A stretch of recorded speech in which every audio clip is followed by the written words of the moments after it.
Hello and welcome to the M4 podcast. My name is Craig Hamer and I'm the host. And today on the podcast, we have Luiz Cardoso from the UK via Brazil. Luiz, welcome to the podcast. Thank you very much, Craig. It's great to be here. Yeah, great to have you. So, Luiz, like I said, you are Brazilian. Now you're in the UK. Tell us a little bit about your life growing up in Brazil, family, and how did you come to faith in Jesus? Great. So I'm from South Brazil. And if you think Brazil, we could divide Brazil at least in 4 countries. Okay. So South Brazil is almost 80% is European descendant. It's very cold in winter, a very European lifestyle, I would say. And my family comes from South Brazil. So I was born and bred in Brazil. I raised in Brazil. But because 80% came from Europe, after the First War and the Second World War, we received 14 million Europeans. Wow. So my mom's side of the family is all from Germany. And my dad is a mix because my dad is part Italian and part Syrian. So all this combined, produced me, a typical Southern Brazilian. Wow, I can only imagine what Christmas dinner was like for you. Yes, kebab and husband. And some sauerkraut and everything all mixed together. Okay. Absolutely. So what kind of family tell me about your parents, brothers, sisters? So my parents, when we grew up, they were not religious, really. My father he's a medical doctor, and my mom as well. So they were pretty much believing in what they could see, what they could study, what they could think. And remember, all these Europeans going to Brazil, they were disappointed with religion because they went because of this First War or the Second World War, or as an aftermath after that, because they were hungry in Europe and they were disappointed. So many of these Europeans, I would say, they are either only nominal Christians or atheists. So I grew up on this mix of being a family that would always put a lot of value in what you could see, what you could feel, what you could touch, what you could prove, but also a family that was hungry of something higher than that. But I personally really couldn't believe, and I couldn't see sense or meaning in anything that people were saying to me. I remember when my family started going to church, and I went and I had the worst experience you can imagine. I remember people crying and raising their hands, and I was thinking, I don't know what they had for tea, but I don't want that because it was so out of my life.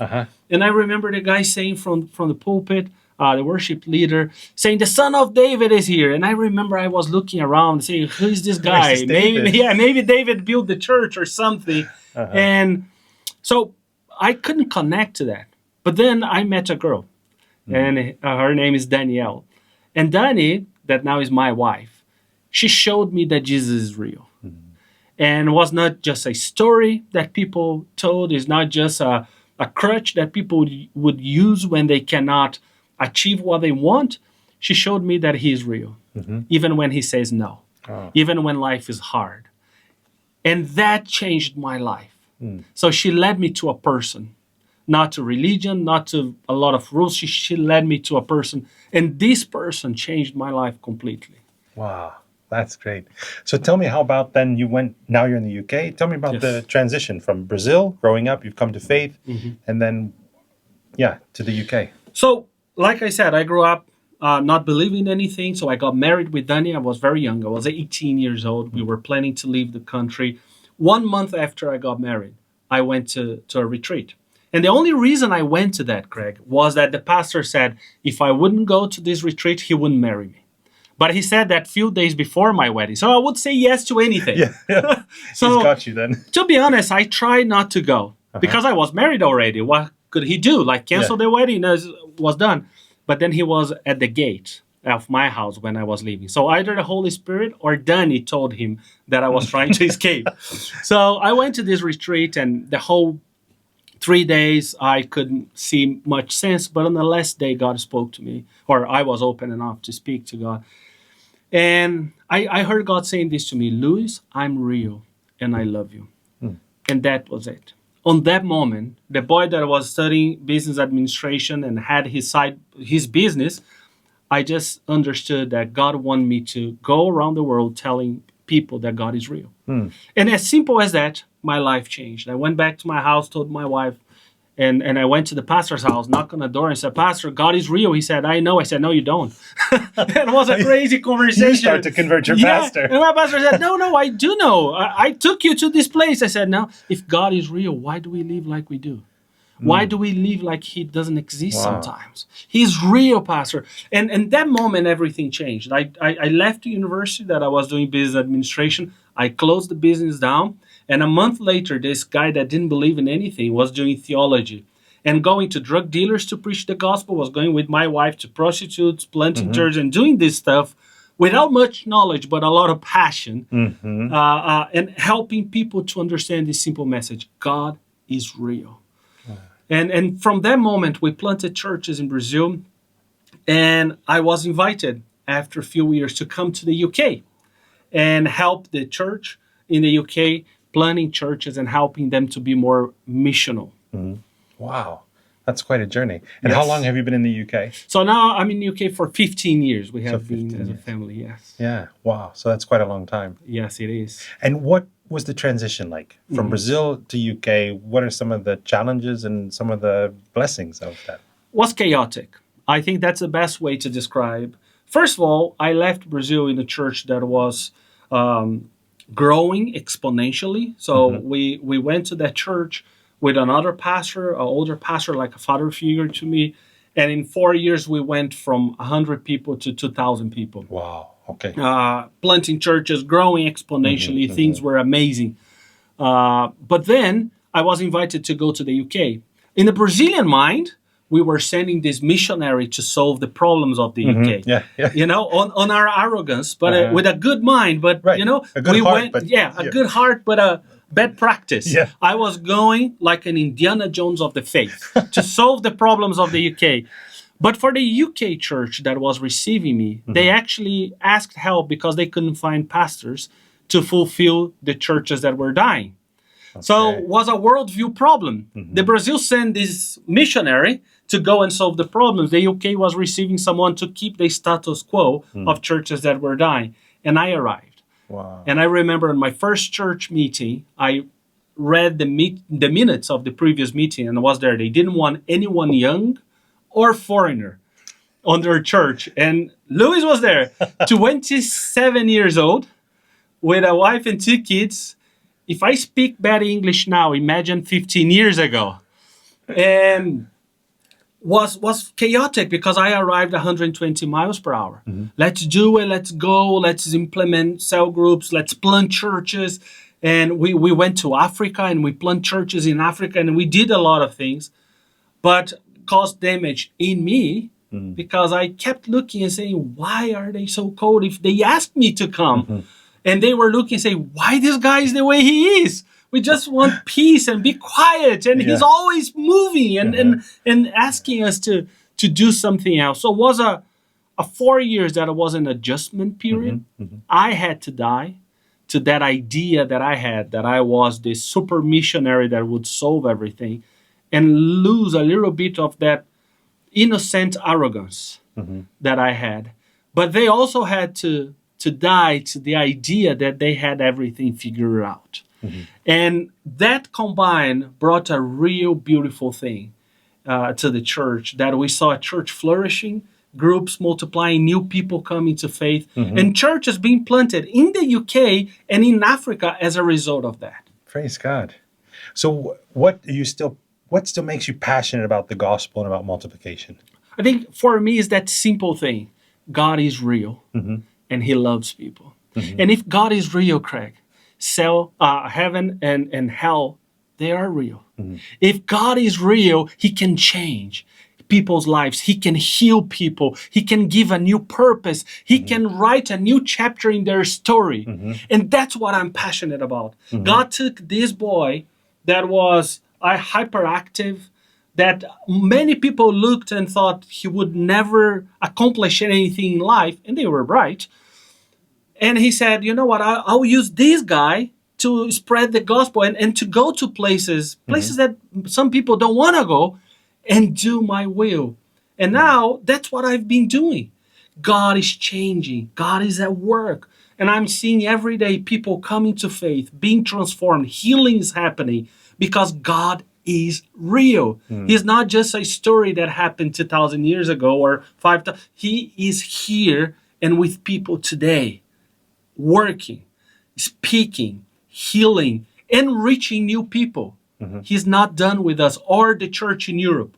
It's pretty much alive, growing and multiplying. And that's what I want to see happening more and more. Wow. And you mentioned about rewriting the story.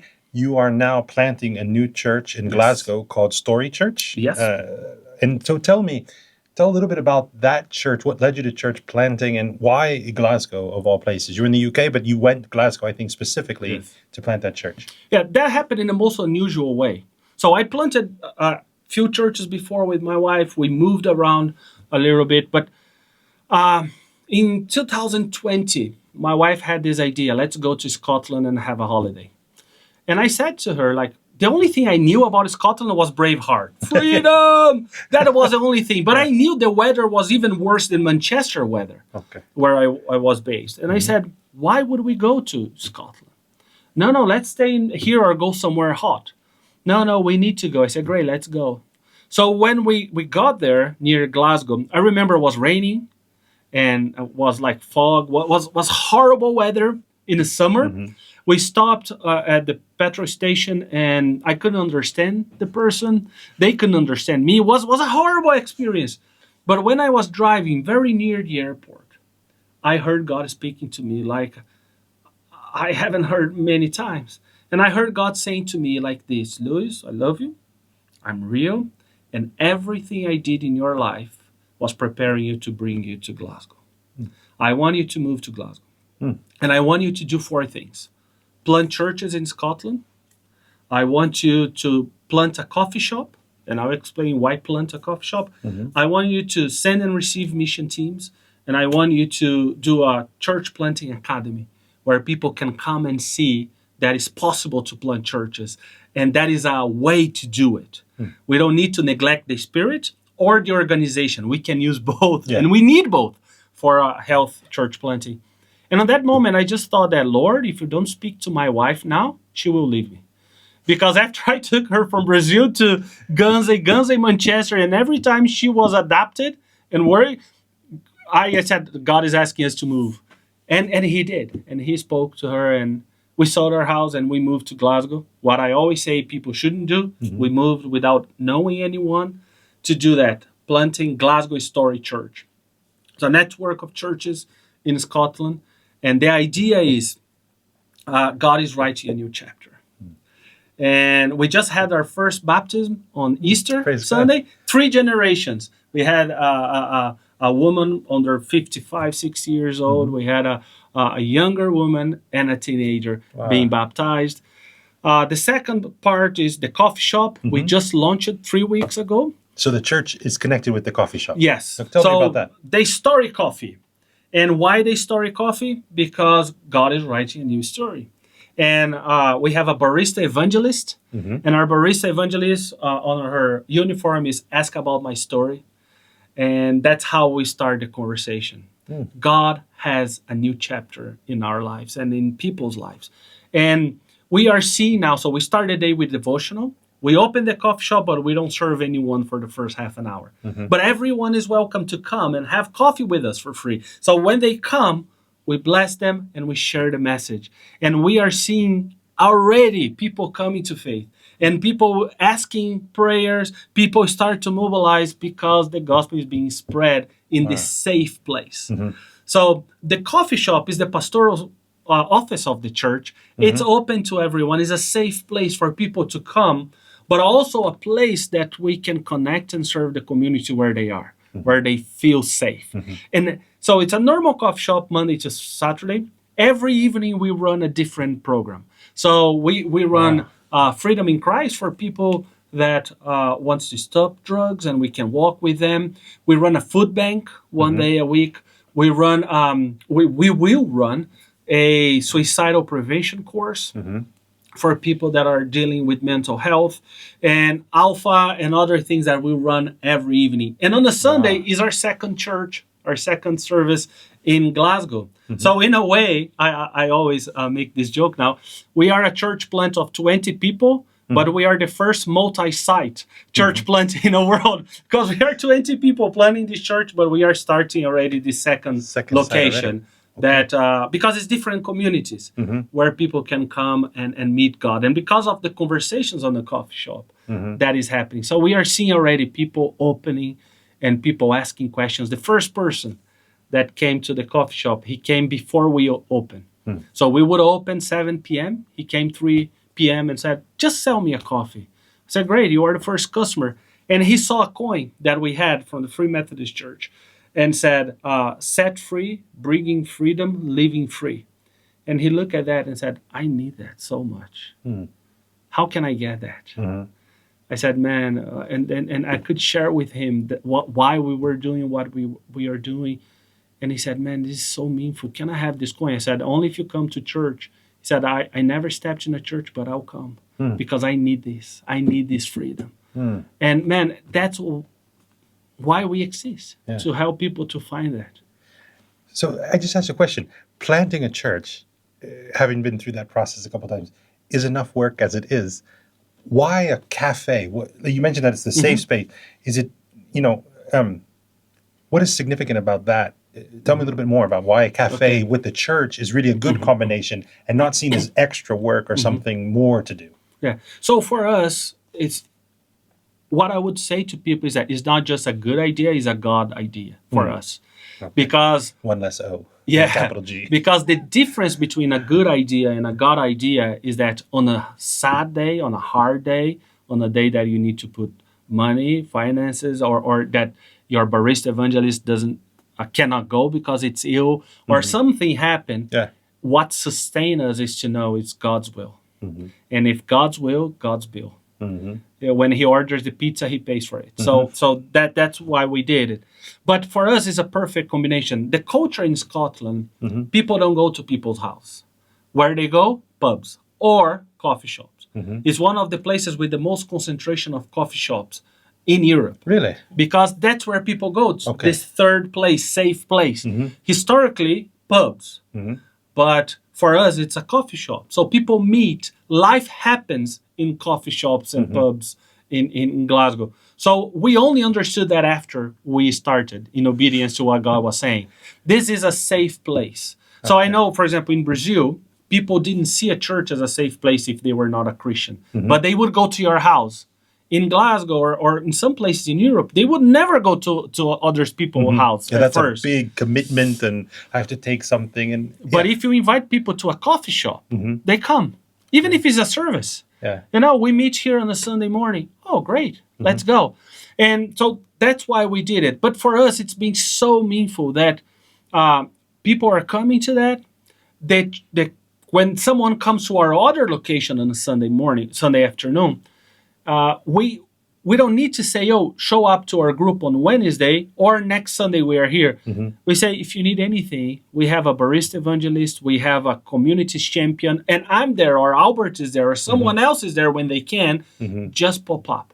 Have a coffee. Someone is there to pray with you. Someone is there to help you. What we are seeing now is people go once and then they bring a friend. Oh, I brought my friend here because he needs prayer. Or, I brought my friend because I would like him to meet you. And then after 3 minutes, this person leaves and they want, counseling or conversation. And that's what is happening. It's, the way I see it is an open place for people to belong even before they believe. And when they find that, that's halfway there. You said a few times, evangelist, barista. I know what evangelist, I know what a barista is. And I'm assuming they do more than just make hearts in the top of the lattes or something like that. So tell me, what's this evangelist barista? Tell me a little bit more about it. So when we received the order from the Lord to plant a coffee shop, I spoke with my Romanian friend Vlad. And I shared with him that, and he gave me this name and this book that is a Pastorista. It's a book on Amazon. It's really good. And it's a story of a guy that was a pastor or a youth pastor, and then he started to have a coffee shop and how he reached people and had meaningful relationships after that. So we start to think, but because of our tradition as Free Methodists, not everyone is a pastor. So there's a whole process for someone to be a pastor. We thought this could put people off the place. So we said, you know what? We need a barista evangelist because it's what the name says. I don't want someone that makes nice latte, although our coffee is superb. Yeah, it better be good. Yeah. Yes. We don't want, for me, if our coffee shop is only an amazing coffee shop but makes no real difference in people's lives, I would close tomorrow. For me, the best thing is we serve coffee as an excuse to connect, serve, and love people. And as we connect, serve, and love people, we introduce them to a person that is real. And this person is Jesus Christ. So our barista evangelist is the first point of contact. Is the person that will ask about their lives, will connect to them, will present what we are doing there. And she has, Stacy, there's our barista evangelist, she has total support from us as directors of the coffee shop that she can stop what she's doing and go and pray with someone. And I'm happy with that. She can stop what she's doing and go and share with someone, or invite anyone else of the team that is on the coffee shop on that day to go and serve on that way. Because for us, the most important thing is that God is glorified through people knowing Jesus as the way, the truth, and the life. Wow, that's exciting. And I hope I can get up to Glasgow soon and enjoy a little bit of evangelist barista and a good coffee. Amen. The coffee's on us. Come. Okay, great. So you're a busy person. You're not just doing the cafe and the church, but you're also the leader for the UK and Ireland, and also that region, taking a regional position. You're connected with intercultural work at M4 Europe. So tell me a little bit about how did you get connected with M4 Europe and what is your role there? Yes, great. I've been connected to M4 Europe for a while. The first time I heard about I was at Exponential 2019 in Orlando, Florida. And someone recommended Oyvind, and I met Oyvind and we spoke. And then I came, I think it's 2021, to Christensen, my first time. And since then, we started a friendship, Oyvind and I, talking about church planting and all that. And then when I moved to Glasgow, God spoke to us that it was time to invest in church planting. 2 weeks after that, Oyvind called me and said, Luiz, I'll be in Glasgow. Can I visit you and Danielle? I would like to speak to you. And when he came, he invited us to come and serve in M4.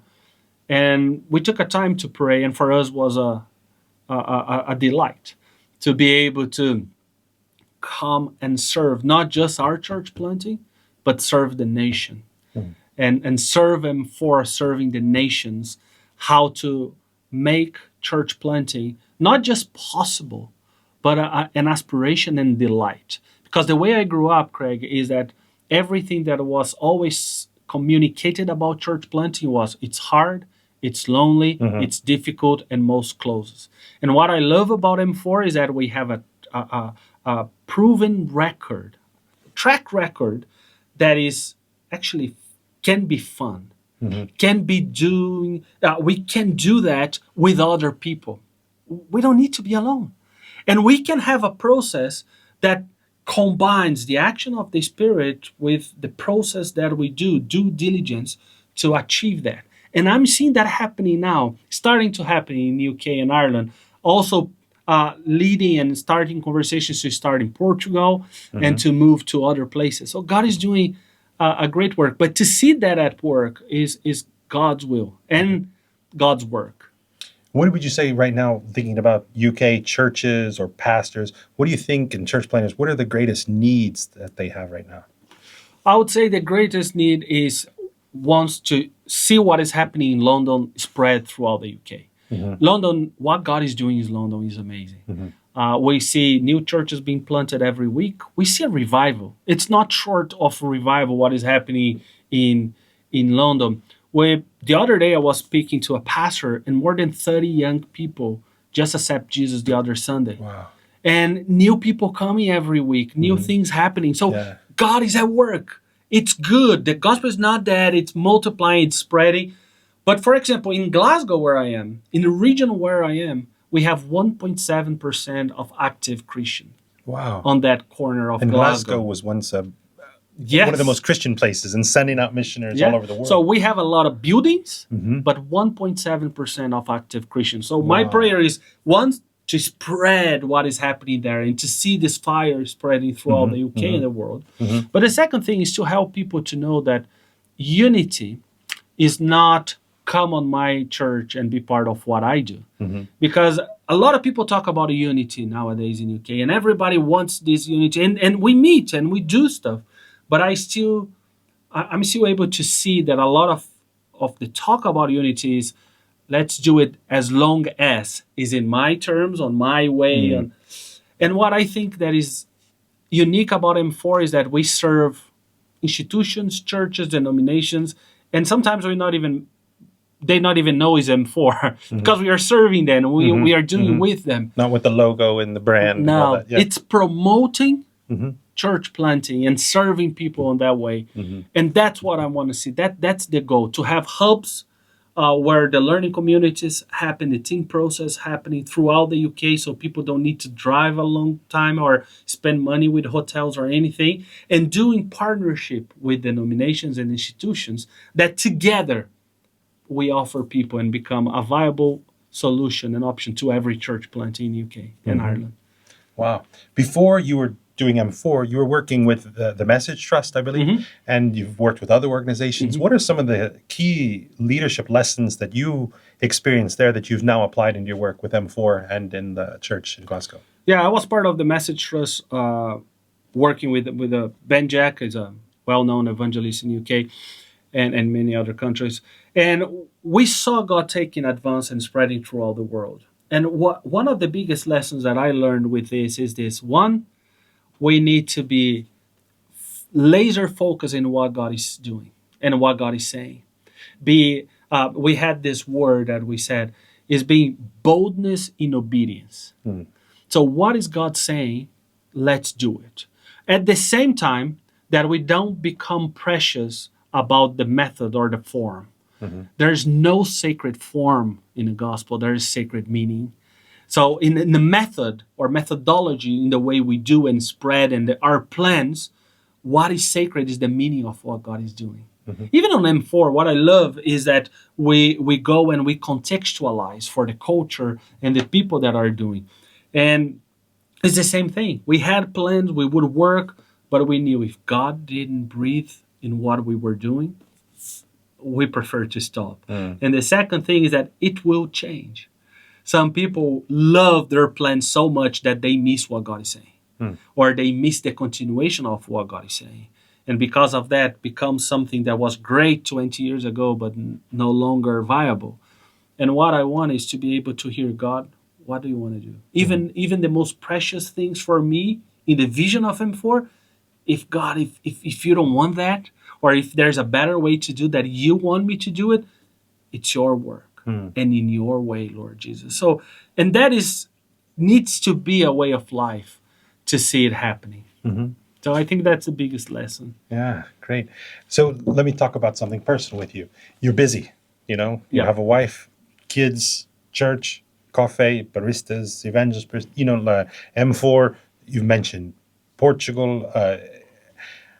How do you keep balance in all of that? And how do you also keep connected to the vine and to Jesus in that work? I'm learning. I think, in honest truth, I'm learning. I'm not here to preach what I'm not yet living. But one thing I'm doing, it's being honest with my family, with my friends, with my leadership, sharing that, yeah, it is a struggle. But you know what, Craig? One thing that I learned is everything we do in life will have seasons that will cost more than others. And yes, we need to have balance. It's important. We can't glorify God breaking his rules. I don't know more than God. God said we see that through science, that we should sleep 6 to 8 hours, 7 hours, 8 hours, 9 hours a day.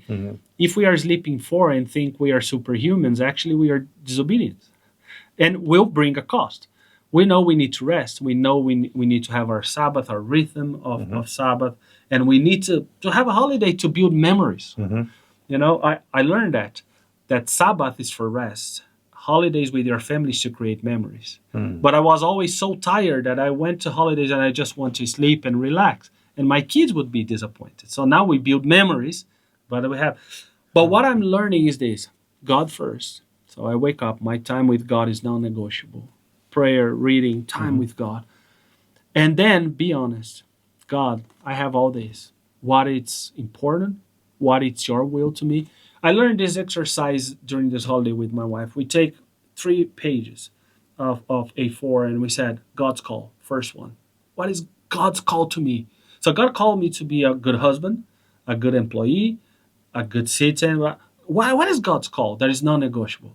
The second one, what is my obligation? So, for example, my obligation is to make sure Samuel, that is my youngest son, goes to university. It's not my call in life. It's my call in life to love him and take care of him, but not to make sure he takes the bus to go to university. But as a father, that's responsibility. And the third one is tasks that I have to do.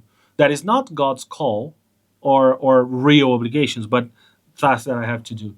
And anything that is not on this paper can wait. So first thing, the non-negotiable, what should take part of my day? His call. Then the second one is obligation. I need to pay taxes or I go to jail. So I need to make my income tax every year. So that's here. It's not God's call, but can create a problem if you don't do it. I need to work. I need to do this. And then the third one is just things that I do and things that I put on my day. But on this order, honor this. Do this. And when you have time and everything else, do the third one. Anything else that is not here, we need to learn to say a holy no. We need to be people of holy yeses and holy nos. And that's what I'm learning. To have a better rhythm of life and to have a way to glorify God with my time, I need to say holy yeses and holy nos and be able to make peace with that. That's great insight. I actually wish I had my pen. I should have wrote that down. But that 3 pages is a really clear way of helping to divide those things up, and something that I hopefully most of the listeners will take from that and at least apply it in their lives. Thank you As very we much. close our time, the last question I would like you to look into the camera and speak directly with church planters, the listeners of this. What challenge would you like to give to them? My challenge to you is this. My brothers and sisters, don't give up. If you are listening to us today, some days the best you will see in you and with God is to win a person for Jesus, is to open another service, is to go and do, and that is all great. But some days the best that you can do is just not to give up and continue to serve. Christian ministry and Christian life is not a progression that you serve well with 20, then tomorrow you have 40. No. It's do what God is asking you to do. And don't give up. Don't compare yourself. Make sure you listen to God's voice and do what God is asking you to do. He is with you. He is real, and He's the same God. The same one that brought the world into existence, the same one that brought Jesus back from the dead is over your life, over your services, over your church. Nothing is impossible for Him. God bless you. Luiz, thank you so much for that challenge. Thank you so much for the conversation and the time you spent with us today. And we just pray that God will bless you, Story Church, and all the work that He has placed into your hands. Amen. Thank you very much, Craig. Well, thank you so much for enjoying the podcast today. Our special guest has been Luiz Cardoso. I'm Craig Hamer, and we'll see you next time.